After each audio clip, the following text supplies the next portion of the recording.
Ma belle-sœur, devenue muette et grabataire, m'a été confiée par mes beaux-parents, qui avaient décidé de prendre des vacances à Hawaï. Juste avant de partir, mon mari Jacques m'a fait comprendre que je devais m'occuper d'elle, en insistant sur le fait que je ne devais pas me relâcher. Dès que Jacques et sa famille sont partis en vacances, ma belle-sœur s'est étonnamment levée et a suggéré que nous partions nous aussi. Je m'appelle Lisa, et à 29 ans, j'ai abandonné mon rêve d'adolescente de devenir une pop star, réalisant sa nature éphémère. J'ai fini par sortir avec Jacques, que j'ai rencontré par l'intermédiaire d'un ami, en grande partie à cause du désir persistant de ma mère de voir son petit enfant. Jacques, qui avait pourtant aspiré à entrer dans l'industrie du divertissement, travaillait à présent dans une prestigieuse société commerciale du centre de Manhattan.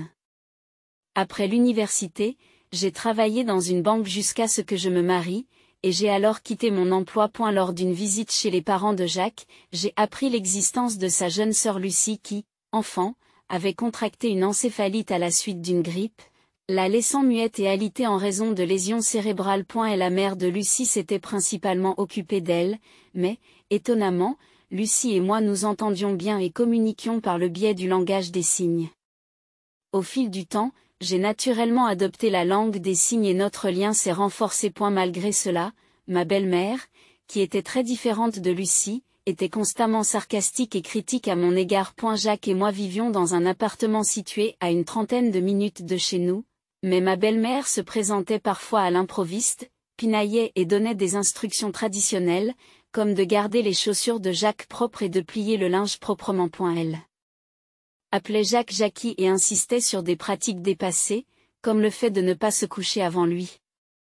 Quelle que soit l'heure à laquelle il rentrait à la maison. Au cours de notre relation et au début de notre mariage, Jacques a toujours été gentil et n'a jamais été en désaccord avec moi, malgré l'influence de sa mère. Au début, Jacques était incroyablement prévenant. Et si je disais que je ne me sentais pas bien et que je proposais de dîner à l'extérieur, il acceptait volontiers. De même, si j'exprimais mon intérêt pour un sac de marque, il me l'achetait le mois suivant. Cependant, environ un an après le début de notre mariage, Jacques a commencé à changer, ou peut-être à redevenir ce qu'il était auparavant. Il a commencé à rentrer tard du travail, sentant toujours l'alcool. Les week-ends, Jacques prétendait avoir de plus en plus de responsabilités professionnelles, ce qui le rendait trop occupé pour passer du temps en famille. Curieusement, même lors de visites chez ses parents, il refusait mes invitations à se joindre à lui. Frustré, j'ai décidé de le confronter à la distance grandissante entre nous. Jacques, tu es devenu si distant ces derniers temps. J'ai l'impression que tu es une personne complètement différente, lui ai-je dit. Jacques m'a brièvement attiré avant de rejeter mes inquiétudes. Ce n'est pas vrai. Tu réfléchis trop, a-t-il répondu. Peu convaincu, je lui ai fait remarquer qu'il ne me parlait plus que rarement. Il m'a dit d'arrêter d'en parler et s'est éloigné, mettant fin à la conversation de manière abrupte. Un dimanche, Jacques m'a surpris en annonçant qu'il rentrait chez lui. Il s'écartait ainsi de son refus habituel de me laisser l'accompagner lors de ses visites. Avec enthousiasme, j'ai proposé de le rejoindre, exprimant le désir de voir Lucie également. Et la réaction de Jacques fut mitigée, et il fit remarquer que nous étions apparemment très proches. Malgré sa subtile grimace, je nous ai conduits jusqu'à la maison familiale de Jacques dans le Nebraska. En chemin, nous nous sommes arrêtés dans une boulangerie pour acheter des pâtisseries en guise de cadeau. Et la mère de Jacques, qui fronçait habituellement les sourcils en ma présence, s'est illuminée en recevant les pâtisseries. Lorsque nous sommes arrivés, elle nous a accueillis en fronçant les sourcils, comme si elle n'était pas contente de me voir. Sans se décourager, je lui ai tendu les pâtisseries et son expression a changé comme celle d'un enfant qui reçoit un jouet qu'il chérit. Curieuse de connaître le père de Jacques, j'ai demandé de ses nouvelles et j'ai appris qu'il était en réunion. Et la mère de Jacques m'a demandé si j'avais besoin de quelque chose, ce à quoi j'ai répondu que non, que j'avais juste quelque chose en tête. Il m'a répondu que je n'avais rien entendu de la part de Jacques. Qu'est-ce qui se passe? Tu avais quelque chose à dire à ton père, j'ai demandé. Jacques a rétorqué, ce ne sont pas tes affaires. Qu'est-ce que tu veux dire? Nous sommes un couple marié, n'est-ce pas? Tu peux arrêter de me harceler, sa mère a répondu exactement la même chose. Si Jacques ne veut pas vous dire quelque chose, vous ne devriez pas être indiscrète. Consciente de la futilité de l'argumentation, j'ai choisi de ne pas répondre.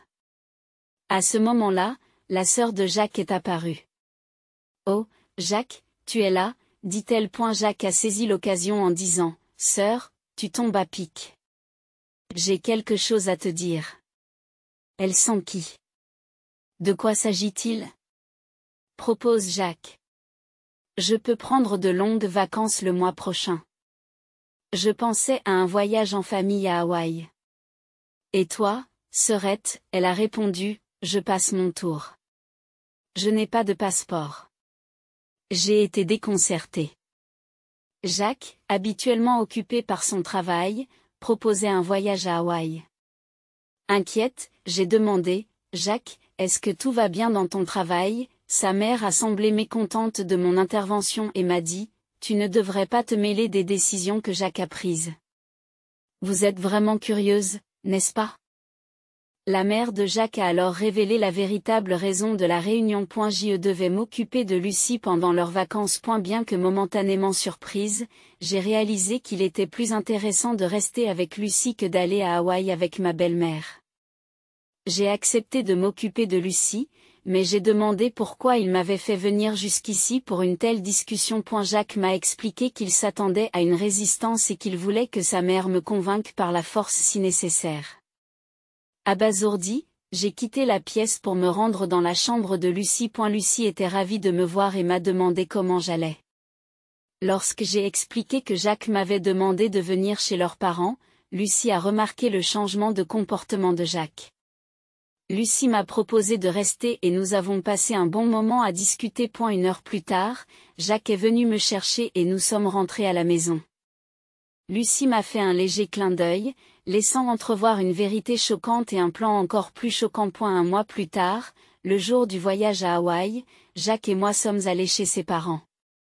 Bien que n'allant pas à Hawaï, j'ai apporté des bagages pour rester avec Lucie pendant une semaine. À l'approche du départ, la famille a insisté sur le fait que c'était à moi de m'occuper de Lucie, et ma belle-mère a ajouté, s'il vous plaît, restez bien avec Lucie. C'est mieux pour vous de rester ici, n'est-ce pas? S'il arrive quelque chose à Lucie, ce sera de votre faute. Sans me décourager, je suis retournée dans la chambre de Lucie. À ce moment-là, Lucie s'est levée énergiquement et a crié, « Allez, on y va !» Cela faisait écho à une conversation récente au cours de laquelle Lucie avait révélé qu'elle pouvait marcher et converser, un secret qu'elle gardait depuis l'année dernière. Pourquoi as-tu caché cela au reste de la famille? Lucie a commencé à raconter une histoire inattendue en disant, « En fait, mon père et ma mère sont tous les deux remariés. Je suis l'enfant de mon père issu de son précédent mariage, et ma sœur et mon frère sont du côté de ma mère. » Surprise par cette révélation et compte tenu de la froideur habituelle de ma belle-mère à l'égard de Lucie, je n'ai pu m'empêcher de penser, c'est bien ce que je pensais. C'est vrai? Lucie a confirmé, oui. Ma mère me méprise. Comme je ne voulais pas lui parler, j'ai fait semblant de ne pas pouvoir le faire. Curieuse de savoir ce que c'est son père, j'ai demandé, et ton père? Lucie a expliqué, papa c'est tout, il est toujours de mon côté. Comprenant la situation, j'ai dit, je vois, c'est pourquoi, à propos de ce voyage à Hawaï, je pense que nous devrions y aller aussi. Perplexe, j'ai demandé, ah, qu'est-ce que tu veux dire? Lucie a expliqué, je veux dire que je prévois d'aller à Hawaï le même jour que toi. Nous séjournerons même dans le même hôtel.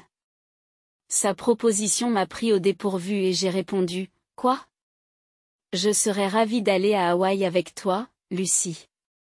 Mais as-tu au moins un passeport, avec assurance?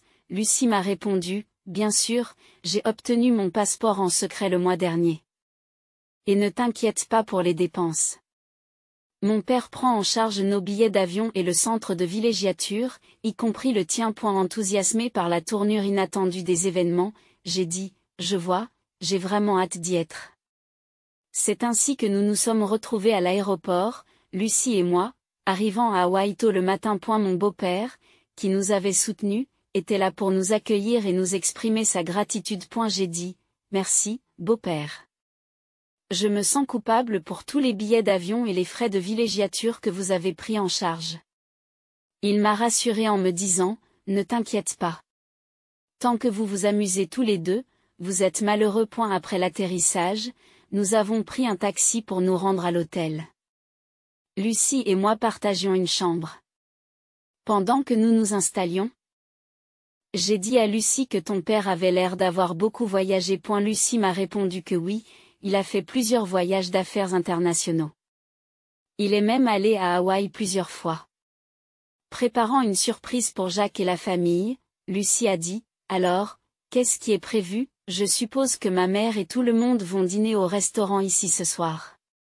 Je pense leur faire une surprise. Enthousiasmée par l'idée, j'ai répondu, ça a l'air sympa. Je suis enthousiaste. Devrions-nous nous reposer pour nous remettre du décalage horaire? Lucie est d'accord. C'est une bonne idée. Incapable de dormir dans l'avion, nous avons pris une douche, nous nous sommes mis au lit et nous nous sommes rapidement endormis. En fin d'après-midi, Lucie était déjà réveillée et commençait à se maquiller. Je me suis excusée d'avoir trop dormi, mais je l'ai rassurée en lui disant, non, ne t'inquiète pas. Je viens de me réveiller moi aussi. Nous avons vraiment bien dormi, n'est-ce pas, complètement rechargée et prête pour notre bataille. Vers 7 heures, j'ai proposé d'aller voir le restaurant. En cherchant Jacques et son groupe, je les ai trouvés en train de dîner joyeusement dans l'ombre, près de l'entrée. En m'aventurant plus profondément dans le restaurant, j'ai aperçu le dos d'une jeune femme que je n'ai pas reconnue. Cela m'intrigua, car il n'y avait pas de femme de ce genre lorsqu'ils avaient quitté la maison des parents de Jacques. En tendant l'oreille, j'ai pu entendre par intermittence les voix de Jacques et de ma belle-mère. Je suis contente que ce ne soit pas cette femme-là aujourd'hui.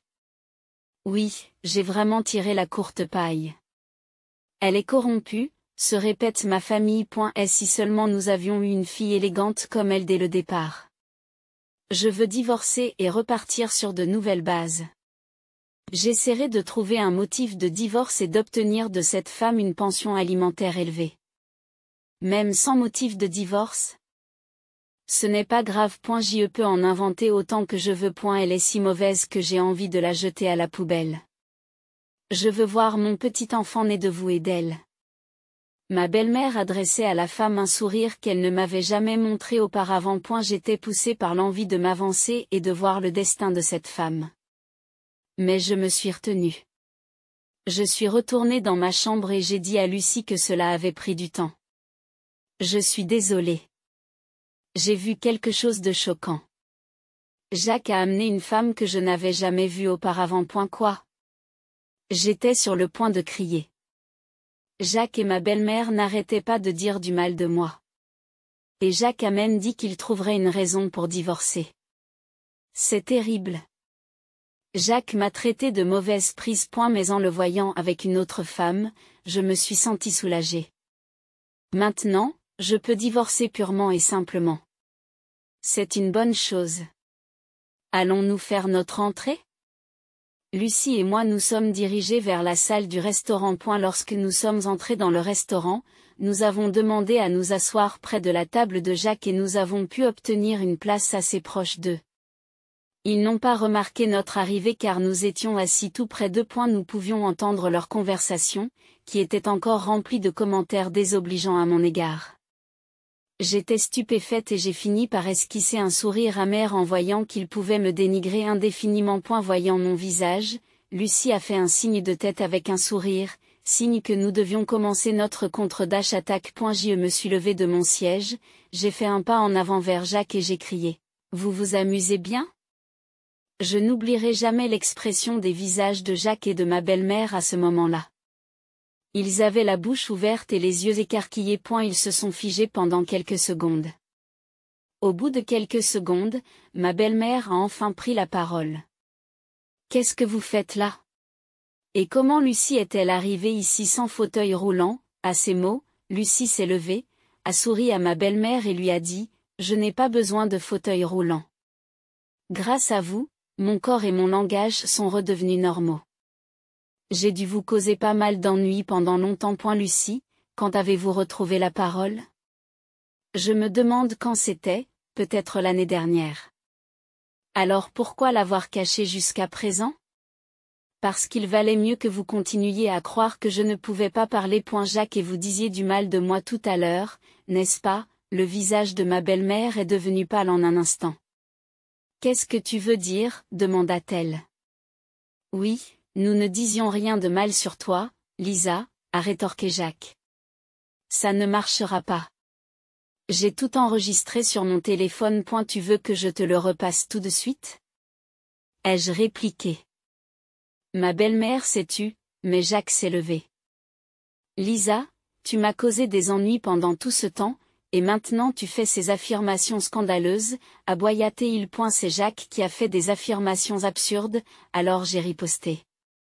Dès mon retour à la maison, je contacterai immédiatement mon avocat pour entamer la procédure de divorce. Tu ne peux pas nier le fait que tu es en vacances à l'étranger avec une autre femme, et tu as décrit le fait d'être avec moi comme le tirage d'un billet de loterie vierge. J'attends donc de toi que tu fasses preuve de sincérité en versant une forte compensation pour ce commentaire. J'ai déclaré à mes mots, ma belle-mère a semblé reconnaître sa défaite, et son attitude a brusquement changé. Lisa, ma chère, je t'aime beaucoup. Essayez de vous entendre avec Jacques. Cette femme n'est pas impliquée avec Jacques, a-t-elle plaidé. Je suis désolée, mais je ne peux pas faire ça. Puisque je suis un billet de loterie vierge, je ne peux pas vivre avec Jacques. S'il vous plaît, profitez de votre temps avec cette femme. Oh. Et il se peut que je reçoive une compensation de sa part. N'est-ce pas excitant? J'ai souri. Et la femme en question pâlit et se mit à trembler en entendant mes paroles. Sans se laisser impressionner par le regard du public, Jacques s'est agenouillé et m'a supplié. Lisa, je t'en supplie, n'en fais pas toute une histoire. Mon entreprise a des règles strictes à ce sujet, a-t-il imploré. Qu'est-ce que c'est que ça? Tu n'as pas l'air désolé du tout, répondis-je. Jacques a semblé décontenancé, puis il a réessayé. Lisa, je t'en supplie, pardonne-moi. Si ma société l'apprend, je perdrai mon emploi, avoua-t-il. Même si ton appartement semble plus agréable, je ne te pardonnerai jamais. Tu es marié, et pourtant tu es en voyage à l'étranger avec une autre femme, ai-je dit fermement. En entendant mes paroles, ma belle-mère est tombée à genoux à côté de Jacques, l'implorant de pardonner son fils. Les larmes coulent sur son visage. À ce moment-là, tous les autres clients nous regardaient et le gérant du restaurant a commencé à se diriger vers notre table. Voyant cela, je me suis levée et j'ai dit, Lucie et moi allons retourner dans notre chambre. Profitez tous de vos vacances à Hawaï. Je suppose que les choses deviendront un peu plus difficiles quand vous rentrerez chez vous. En entendant cela, Jacques s'est écrié à plein poumon. Pardonnez-moi, s'il vous plaît. Je n'ai pas les moyens de payer un dédommagement. Le gérant du restaurant fronça les sourcils, donna des instructions à un employé qui se trouvait à proximité, puis dit quelque chose à Jacques d'un ton sec. C'était une façon polie de lui dire qu'il dérangeait les autres clients et qu'il devait partir. Cependant, Jacques resta interloqué, ne comprenant pas les paroles du manager. Rapidement, 2 agents de sécurité en uniforme sont arrivés et ont emmené Jacques. Jacques sanglotait et se débattait, mais il n'était pas de taille face à ces 2 hommes corpulents. Lorsque la belle-mère et la femme sont restés abasourdis. Incapables de prononcer un mot, tandis que Lucie et moi étions également surprises par la tournure des événements, j'ai pensé que Jacques n'avait eu que ce qu'il méritait. Une semaine plus tard, Lucie et moi sommes rentrés à la maison. Jacques a été rapidement relâché et semblait être retourné dans sa chambre. Cependant, j'ai appris plus tard qu'il était en état de choc depuis son retour dans sa chambre et qu'il s'était tenu à l'écart jusqu'à la fin du voyage. Le lendemain de mon retour, je me suis rendue au cabinet d'avocat où travaillait mon ancien ami d'université pour demander une procédure de divorce. Malheureusement, mon ami n'était pas présent, mais une avocate m'a été attribuée, avec laquelle il a été très facile de parler. J'ai pu lui expliquer tout ce qui s'était passé. Après m'avoir écouté, elle m'a assuré qu'un divorce était possible, Que je pouvais demander une pension alimentaire et qu'elle enquêterait sur la femme qui était avec Jack à Hawaï avant de déterminer si je pouvais également demander une pension alimentaire pour elle. Un mois plus tard, l'avocate m'a contacté et m'a informé qu'il avait été prouvé que Jack sortait avec l'autre femme depuis environ 6 mois. Elle m'a donc dit qu'il m'était possible de demander une pension alimentaire à cette femme également. J'ai demandé à l'avocate d'exiger autant de pensions alimentaires que possible de Jack et de son épouse. Elle a souri et a acquiescé. 2 mois plus tard, j'étais officiellement divorcée et j'ai reçu sur mon compte bancaire la pension alimentaire de Jack et de sa femme. J'ai marmonné en voyant le montant, et c'est le karma pour m'avoir traité de billet de loterie vierge. 3 mois plus tard, Jack et ma belle-mère se sont soudainement rendus chez moi. Bien que cela ne fasse que 3 mois, ils avaient perdu beaucoup de poids et avaient l'air complètement hagards. Je leur ai demandé, « Que voulez-vous ? » « Je ne veux pas voir vos visages. » Jack a répondu d'une voix fluette. « Je suis désolé. Pourriez-vous me prêter de l'argent ? J'ai perdu mon travail et la femme s'est enfuie. Je n'ai même pas d'argent pour manger. » Ma belle-mère a également parlé à voix basse. « J'ai aussi divorcé de mon mari. Je n'ai pas d'argent, je vous en supplie. » Ma belle-mère était en larmes. J'ai répondu, « C'est dommage. Je n'ai absolument aucune obligation de vous aider. Et même si c'était le cas, je ne vous aiderai jamais. Maintenant, partez, s'il vous plaît. » Après leur départ, j'ai saupoudré une grande quantité de sel à mon entrée pour chasser les mauvaises énergies de ma maison.